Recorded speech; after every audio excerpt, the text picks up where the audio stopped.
Hi, Mark Anthony here, and I'm with Angela over here at a glacier in Juneau, Alaska. And what glacier are we looking at right here? You're looking at the Mendenhall Glacier. Mendenhall Glacier. Wow, and that is one big glacier there. And can you tell us a little bit about these glaciers and how they actually take effect? Yeah, this glacier, the Mendenhall Glacier, is what you're seeing here is the end of it, or the terminus. And if you follow this back to the ice field, it's 14 miles long, just this glacier. 14 miles. 14 miles. And if you get back 14 miles, you'll be up on the Juneau Ice Field, which is 1,500 square miles of ice up in the mountains, about 6,000 feet up. Wow.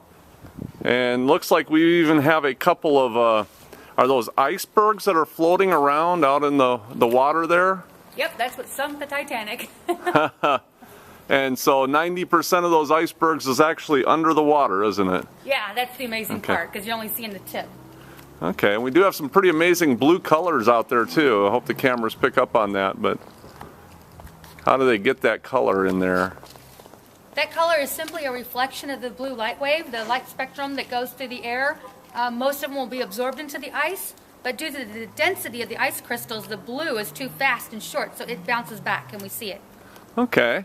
And do most of these glaciers, because there's quite a few glaciers up here, aren't there? Yes, there are. Do most of them end up going into the water? This is not going into the ocean, is it? No, it's going into what we call a terminal lake.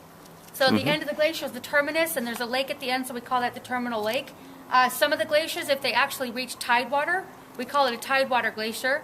And if the glacier ends up on the cliff, up in the mountains, we call it a hanging glacier, because it's hanging on the side. Okay.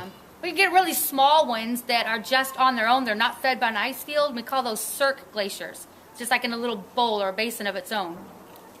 Okay. Well, what a beautiful, beautiful setting. And this is Mark Anthony up here in Juneau, Alaska, and we'll be sending you more and more of God's great creations around this area. So Mark Anthony signing out. Bye.